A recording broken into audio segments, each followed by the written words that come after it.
শামশেরগঞ্জে ফের গঙ্গা ভাঙন। প্রতাপগঞ্জে গঙ্গায় ভেঙে পড়ল বাড়ি, ভেসে গেল বাইক। আতঙ্কে নদীর তীরবর্তী এলাকার বাসিন্দারা। গঙ্গা ভাঙন রুখতে কাজ শুরু করেছে রাজ্য সরকার। দেখতে পাচ্ছেন সেই ভয়াবহ ছবি, যেভাবে বাড়ি ধসে পড়ে যাচ্ছে, গঙ্গাতে তলিয়ে যাচ্ছে, তা আতঙ্কে রয়েছেন, যার কারণেই নদীর তীরবর্তী এলাকার মানুষজন। শামশেরগঞ্জের এই ঘটনা, শামশেরগঞ্জেই গঙ্গা ভাঙন। প্রতাপগঞ্জে গঙ্গার মধ্যে ভেঙে পড়ল বাড়ি, দেখছেন সেই ছবি। শুধু তাই নয়, ভেসে গেল বাইক। আতঙ্কে রয়েছেন নদীর তীরবর্তী এলাকার বাসিন্দারা।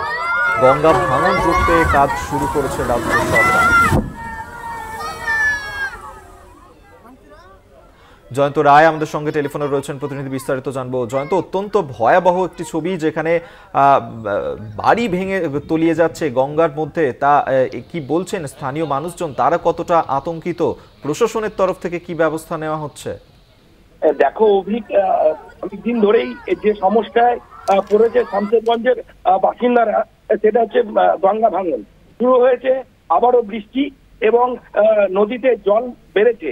নদীর তীরবর্তী এলাকায় মানুষেরা রয়েছে আতঙ্কে।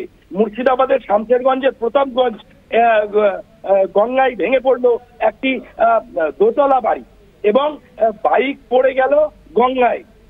কোন রকমে রক্ষা পেল বাইক চালক। আতঙ্কিত গ্রামবাসী। রাজ্য সরকারের তরফ থেকে গঙ্গা ভাঙনের রুখতে ফেলা হচ্ছে বালির বস্তা।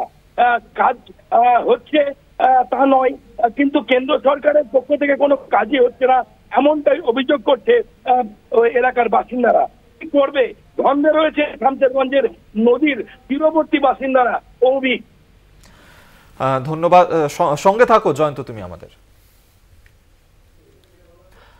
সেই ছবি এই মুহূর্তে দেখাচ্ছি আপনাদেরকে। প্রতাপগঞ্জে গঙ্গায় ভেঙে পড়লো বাড়ি এবং স্থানীয় মানুষজন তারা অত্যন্ত আতঙ্কিত হয়ে পড়েছেন। আতঙ্কে নদীর তীরবর্তী এলাকার বাসিন্দারা। ইতিমধ্যেই রাজ্য সরকারের তরফ থেকে ব্যবস্থা নেওয়া হচ্ছে। গঙ্গা ভাঙন রুখতে কাজ শুরু হয়েছে ইতিমধ্যেই।